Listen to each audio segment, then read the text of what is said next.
Hello friends, welcome back on my YouTube channel. देखिए, इस video से पहले हम कंप्लीट कर चुके हैं assertive sentences, interrogative sentences and imperative sentences. यदि इस वीडियो से पहले आपने हमारी सभी वीडियो नहीं देखी हैं तो पूरा देख लीजिए, आपका उनसे सारा की सारा इम्परेटिव सेंटेंस और इंटरोगेटिव एंड असर्टिव कंप्लीट हो जाएगा। और इस वीडियो में हम देखेंगे ऑप्टेटिव सेंटेंसेस। बने रहिए इस वीडियो में हमारे साथ, हम सिखाएंगे ऑप्टेटिव सेंटेंसेस आपको बहुत ही आसान तरीके से।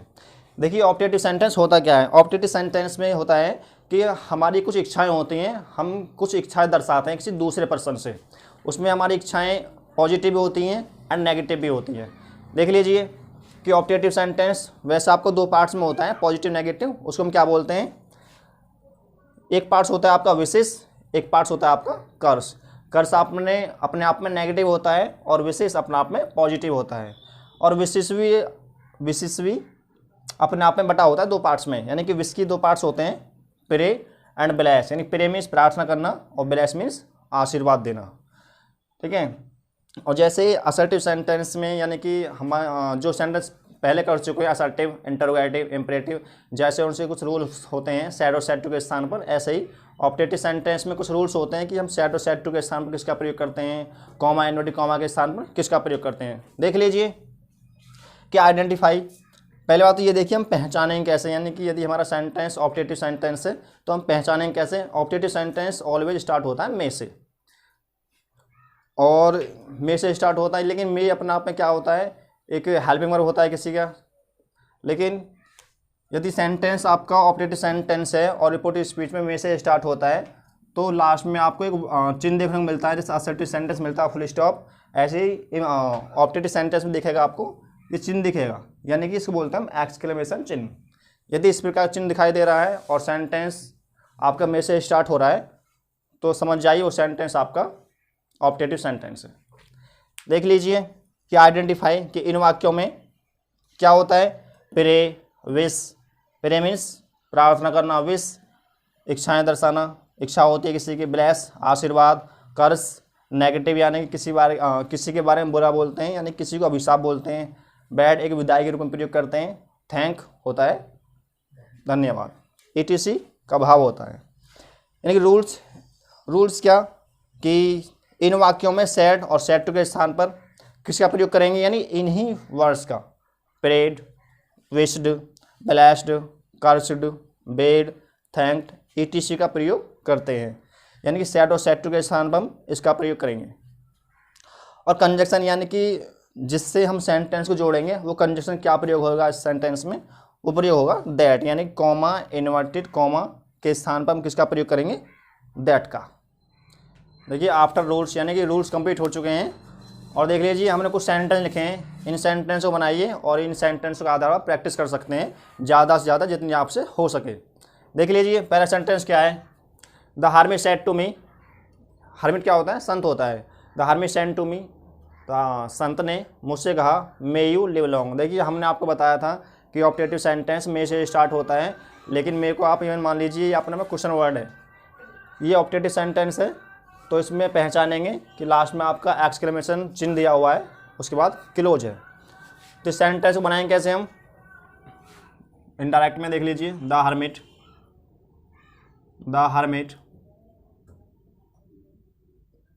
सेड या सेड टू के स्थान पर। देखिए इसमें कह रहा है, यानी कि संत ने मुझसे कहा मे यू लिव लॉन्ग, कि आप लंबी आयु जिए। संत ने मुझसे कहा कि आप लंबी आयु जिए। देखिए संत अपने आप में बड़ा होता है, तो संत हमको आशीर्वाद दे सकता है या अपनी इच्छा प्रकट कर सकता है। तो इसमें आप ब्लेस का प्रयोग कर सकते हैं या प्रयोग कर सकते हैं विश का। तो हम इसमें प्रयोग करते हैं ब्लेस का, क्योंकि संत अपने आप में बहुत महान होते हैं, बड़े होते हैं, तो ब्लेस का प्रयोग कर सकते हैं कि वो संत हमको आशीर्वाद दे रहा है। द हर्मिट सेड टू के स्थान पर ब्लेस्ड। पास्ट में तो पास्ट में लिख देंगे blessed, third form, blessed me. और कॉमा इन्वर्टेड कॉमा के स्थान पर हमने बताया था प्रयोग करेंगे दैट का। The hermit blessed me that. अब देखिए इसके बाद आपका आएगा सब्जेक्ट, यानी कि मे हमेशा सब्जेक्ट के बाद आएगा। तो यू कौन से पर्सन का, सेकंड का, किसके अनुसार चेंज करेंगे, ऑब्जेक्ट के। ऑब्जेक्ट क्या है, मी। यू अपने आप में क्या है, सब्जेक्ट है, तो मी का सब्जेक्ट क्या होएगा, आई। और मे को चेंज कर देंगे माइट में, I might, I might live long, I might live long. और यहाँ से एक्सक्लेमेशन वर्ड्स चिन्ह हट जाएगा और लगा देंगे फुल स्टॉप। देखिए नेक्स्ट क्या है, नेक्स्ट है my mother said to me, मेरी माताजी ने मुझसे कहा may you win the first prize, कि आप फर्स्ट प्राइज जीत लें। तो इसमें क्या है, देखिए मेरी माताजी अपना में बड़ी होती हैं। देखिए पहले ये आपको ध्यान रखिए कि हम जहाँ प्रयोग करते हैं बिलैस का वहाँ प्रयोग कर सकते हैं विश का, जहाँ प्रयोग करते हैं विश का वहाँ प्रयोग कर सकते हैं बिलैस का, लेकिन हर जगह ये नियम फॉलो नहीं होगा। आपको याद रखना है कि आपको यदि कोई छोटा इंसान कह रहा है तो छोटा इंसान बड़े से कह रहा है तो आप विश का प्रयोग कर सकते हैं, और यदि कोई बड़ा इंसान कह रहा है जैसे माता जी हुई, पिताजी हुए, या आपके बड़े भाई हुए, या कोई संत हुआ, तो आप प्रयोग कर सकते हैं बिलैस का। यदि आपको पता नहीं है कि छोटा है या बड़ा है तो आप प्रयोग कर सकते हैं विश का, यानी कि अपनी इच्छा दर्शाएगा। तो इसमें क्या है, देखिए my mother said to me, तो मेरी माता जी तो काफ़ी बड़ी हैं, यानी कि माता जी होती हैं, तो वो कह रही हैं अपने पुत्र से कह रही हैं, किसी और से कह रही हैं, तो उसमें आपको प्रयोग करना होगा बिलैस का। तो माई मदर सेड टू के स्थान पर blessed me, comma inverted comma के स्थान में दैट का प्रयोग, दैट यू चेंज करेंगे ऑब्जेक्ट के अनुसार, किसमें हो जाएगा आई में, मे को माइट में, I might win the first prize, win the first prize और फुल स्टॉप। देखिए नेक्स्ट है आपका सी सेड, उसने कहा may you fail in the 10th class. देखिए इसमें आपने सेंटेंस है reported speech may you fail, कि आप फेल हो जाएं, काश आप फेल हो जाएं इन 10th क्लास, कक्षा 10 में। तो ये सेंटेंस अपने आप में दर्शा रहा है नेगेटिव, यानी कि ये किसी के बारे में बुरा बोल रहा है। और हमने आपको बताया था कि जो सेंटेंस आपको नेगेटिव दर्शाए यानी बुरा बोले तो उसमें प्रयोग कर सकते हैं हम कर्स का, यानी कि अभिशाप दे रहा है। तो सी सेड के स्थान पर कर्सड, सी कर्सड, यानी कोई किसी के बारे में बुरा बोलेगा यानी नेगेटिव बोलेगा तो उसमें आप हमेशा प्रयोग करेंगे कर्स का, यानी कि वो अभिशाप देगा। सी कर्सड, कॉमा इन्वर्टेड कॉमा स्थान पर दैट का प्रयोग, सी कर्सड दैट यू। देखिए यू चेंज होता है अनुसार ऑब्जेक्ट के, तो ऑब्जेक्ट यहाँ पे है नहीं तो हम ले सकते हैं थर्ड पर्सन से, लेकिन यदि आपसे कोई कहेगा तो आप उसमें मी का प्रयोग कर सकते हैं। या तो आप ले लीजिए थर्ड पर्सन से, या देख लीजिए सी सेड, उसने कहा कि आप फेल हो जाएं 10th क्लास में, वो किससे बोल रही है, मुझसे बोल रही है, यानी कि हम यहाँ पे सी कर्स दैट प्रयोग कर सकते हैं। थर्ड पर्सन से लेंगे तो ही या सी आ सकता है या दे आ सकता है, लेकिन हम यहाँ पे आई प्रयोग कर सकते हैं, आई का भी, क्योंकि मे यू फेल, कि आप फेल हो जाएं, वो किससे कह रही है, मुझसे कह रही है। तो सी कर्स दैट आई, मे को चेंज करेंगे माइट में, आई माइट, ठीक है। यहाँ पे आप प्रयोग कर सकते हैं ही सी का भी, तो I might fail, I might fail in 10th class, in 10th class. देखिए नेक्स्ट है आपका शी सेड टू मी, उसने मुझसे कहा may God bless you with a child, कि आपके एक बच्चा हो या आप एक बच्चे के साथ रहें। देखिए सी सेड टू मी, यानी इसमें गॉड आ रहा है, जहाँ गॉड आए वहाँ पे आप प्रयोग कर सकते हैं प्रे का, यानी प्रार्थना करना, यानी कि गॉड से तो हम हमेशा प्रार्थना करते हैं, तो जहाँ गॉड आए उसमें आप प्रयोग कर सकते हैं प्रे का। तो सी सेड टू के स्थान पर प्रेड, सी प्रेड, यानी कि उसने प्रार्थना की, सी प्रेड भी, कॉमा इन्वर्टेड कॉमा स्थान पर दैट का प्रयोग, जो सब्जेक्ट आएगा सब्जेक्ट इसमें मान लेंगे हम गॉड, तो गॉड, मे को चेंज कर देंगे माइट में, God might bless, God might bless.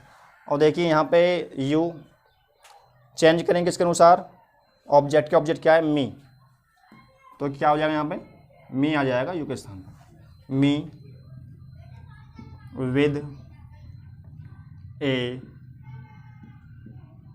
Child, full stop. देख लीजिए, ये तो सेंटेंस हुए आपके कुछ नियम के आधार पर। और कुछ सेंटेंस होते हैं जैसे ऑप्टेटिव सेंटेंस में कोई त्यौहार आ जाता है, या किसी को हम थैंक यू बोलते हैं, या किसी के बर्थडे पार्टी आती है उसमें हम किसी को विश करते हैं। इस प्रकार से कुछ सेंटेंस आते हैं। हमने कुछ सेंटेंस लिखे हैं जैसे ही said comma inverted comma happy Diwali. यहाँ हैप्पी दिवाली के स्थान पर हैप्पी क्रिसमस हो सकता है, हैप्पी होली हो सकता है, हैप्पी रक्षाबंधन हो सकता है, यानी कोई भी फेस्टिवल हो सकता है, कोई भी त्यौहार यहाँ पे आ सकता है। तो त्यौहार के रूप में आप किसका प्रयोग करेंगे? आप कॉमा इनवर्टेड कॉमा के स्थान पर एक का प्रयोग कर सकते हैं। यानी कि आपको कुछ कोई त्यौहार दर्शा रहा है रिपोर्टिव स्पीच, तो उसमें आप कॉमा इनवर्टेड कॉमा के स्थान पर एक का प्रयोग कर देंगे और उस फेस्टिवल को लिख देंगे जो आपको दिया हुआ होता है। जैसे ही said comma and comma happy Diwali, यानी उसने कहा हैप्पी दिवाली। देखिए, जब आपका सेंटेंस या रिपोर्टिव स्पीच दर्शाता है कोई फेस्टिवल, तो उसमें हम प्रयोग कर सकते हैं विश का, यानी कि हम उसमें विश दर्शाते हैं, happy Diwali, happy Holi, happy Rakshabandhan, happy Christmas, इस प्रकार से। तो ही सैड के साथ क्या लिखेंगे? विश, यानी कि अपने यहाँ पे विश दर्शाएंगे हम। He wished comma inverted comma के साथ प्रयोग करते हैं हम एक का, he wished A happy Diwali. यहाँ पे कुछ फेस्टिवल हो सकता है, ध्यान रखने वाली बात है। देखिए नेक्स्ट है you said to me comma inverted comma good morning. देखिए यहाँ पे आपका कोई जैसे पार्ट्स होते हैं दिन के पार्ट्स कौन कौन से होते हैं? Good morning, good noon, good afternoon, इस प्रकार से कुछ पार्ट्स होते हैं। तो उसमें हम किसका प्रयोग कर सकते हैं? यानी कि हम किसी को गुड मॉर्निंग बोलेंगे, गुड इवनिंग बोलेंगे, तो उसमें प्रयोग करेंगे हम विश का प्रयोग करेंगे और सैड टू के स्थान पर। तो यू सैड टू के स्थान पर विश्ड, यू विश्ड मी, ठीक है। और इसको डायरेक्ट लिख देंगे हम good morning, good morning, good morning. देखिए जैसे हम किसी को गुड मॉर्निंग बोलते हैं, ऐसे हम किसी को गुड नाइट बोलते हैं, लेकिन जहाँ गुड नाइट आए वहाँ पे आपको प्रयोग क्या करना है? विश के स्थान पर, यानी सैड टू के स्थान पर प्रयोग करना है आपको बेड का, ना कि विश का। जैसे हमको सेंटेंस लिखते हैं यहाँ पे लिखते हैं you said to me comma and comma good night, good night. देखिए यहाँ पे गुड नाइट है, तो जहाँ आपका गुड नाइट आए वहाँ पे आपको सैड टू के स्थान पर विश का प्रयोग नहीं करके करना प्रयोग होता है बेड का। उसको कैसे बनाएंगे देख लीजिए,